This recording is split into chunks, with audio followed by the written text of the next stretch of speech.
What's going on, everyone? Welcome to the channel. Today we have a couple of brand new knives to check out coming in from CJRB.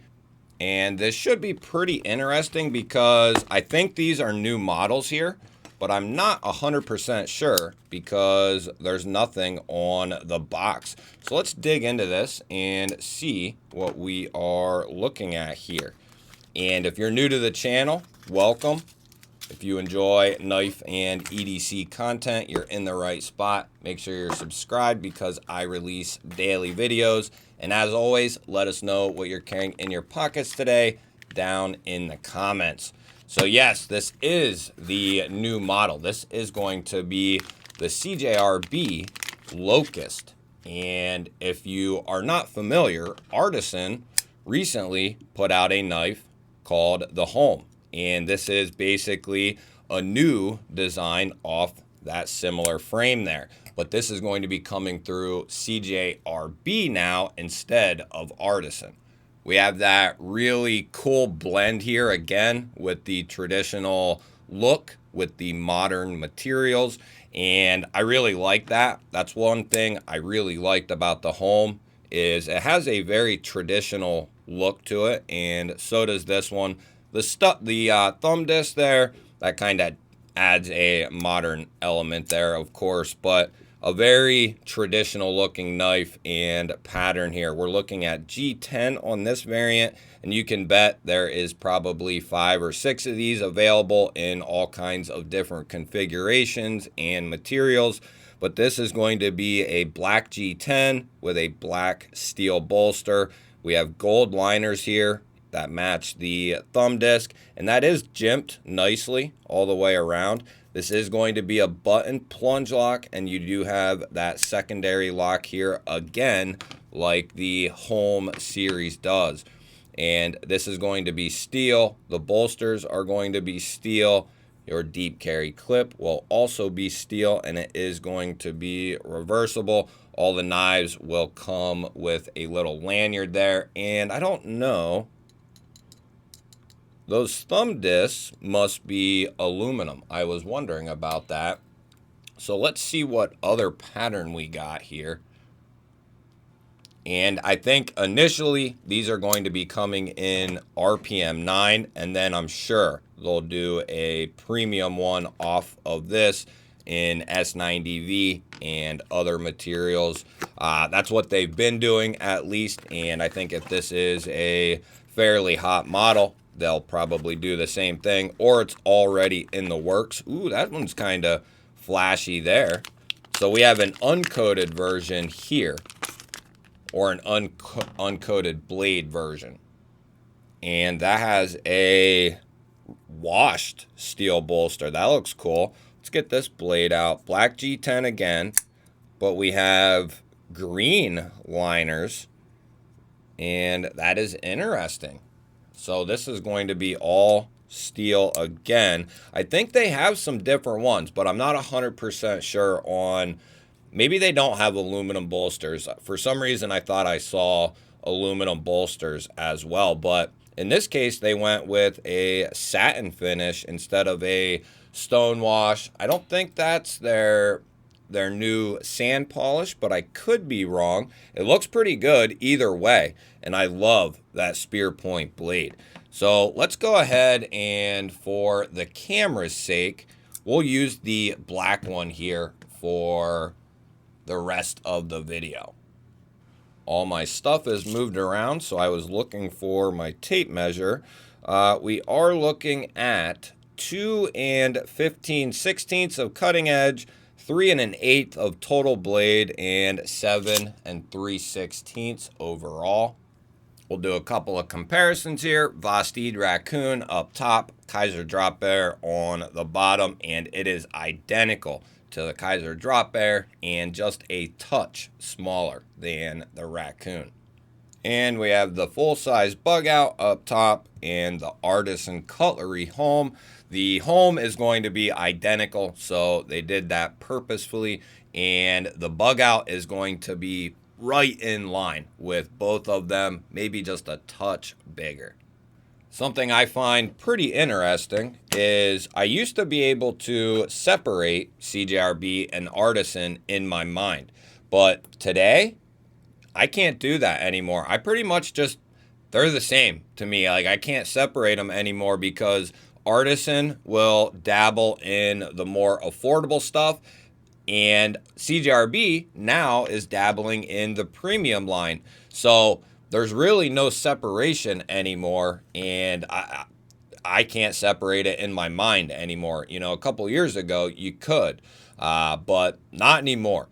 Deep carry clip, it's going to look good, clean in the pocket. And I'm not saying that's bad or good either way. It's just they're both in each other's playing field at this point, and you know, I can't separate them.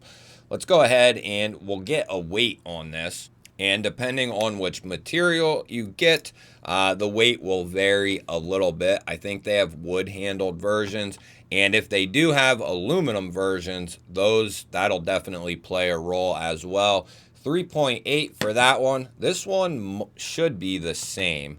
Yeah, 3.8. So they're a healthy weight.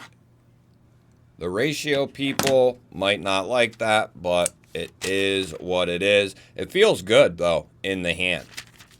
So let's go ahead and we'll see what kind of edge we have on both of these.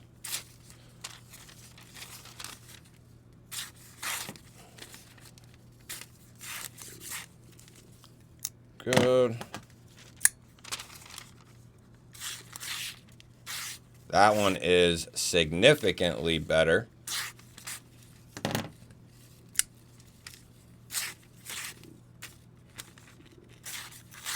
This one's not bad, though. I mean, yeah, that one's not bad. That one is definitely a little better, which there's going to be a little bit of variance between each knife singly, and RPM 9 will be very easy to touch up.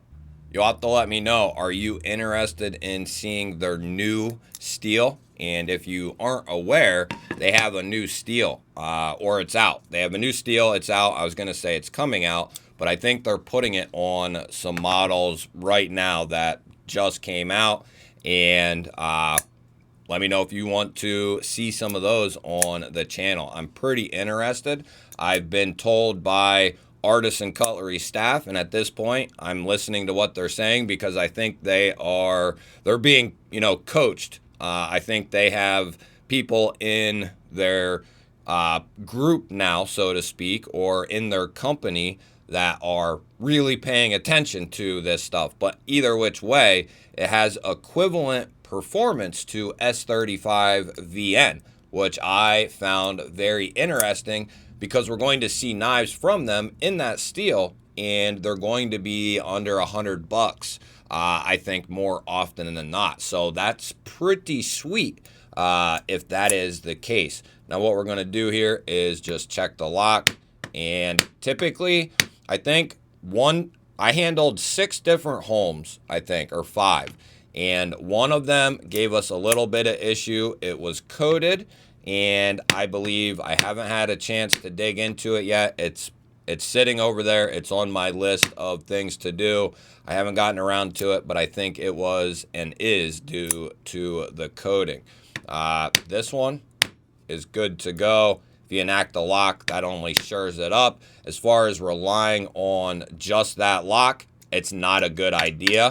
You know, if you're pushing in the button and only are relying on that crossbar lock, that's mainly a means to prevent you from pushing the button and the blade just closing. It's not necessarily a actual secondary lock. So that's something I think that's been confused by some.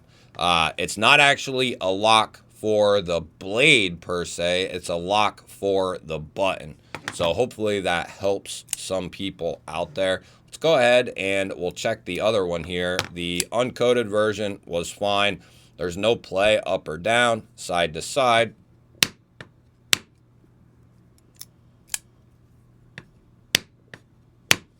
Okay. Good. That's what we want to see right there. Good. The black one, this coated one, is going to need some break-in time. So if you feel a little button stick or anything like that, everything is coated in there, and you're going to have coating kind of, I get comments from people, questions, things like that.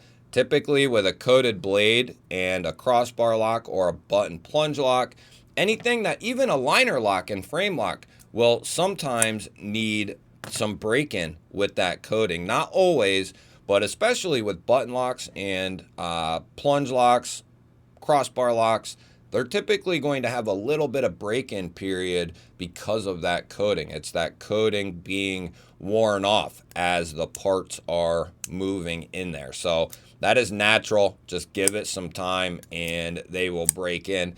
As I've said before, these knives are in the idea for EDC, just casual EDC and cutting.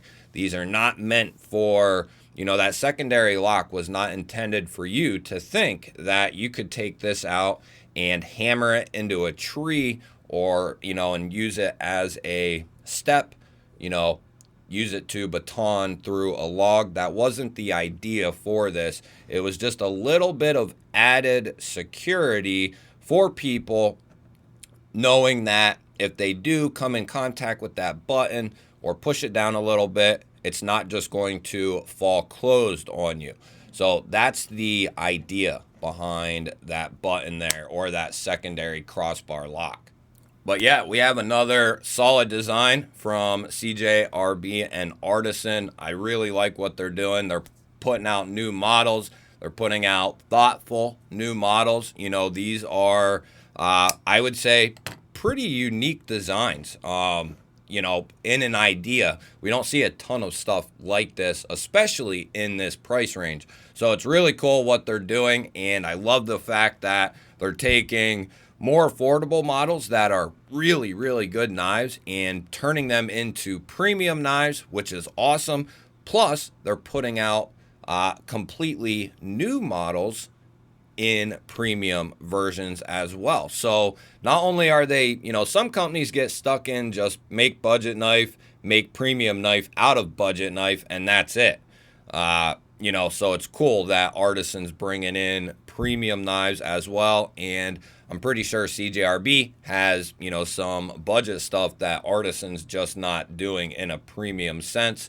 But there are exclusives out there as well through Artisan in varying materials, through Blade HQ, Knife Center, and so on.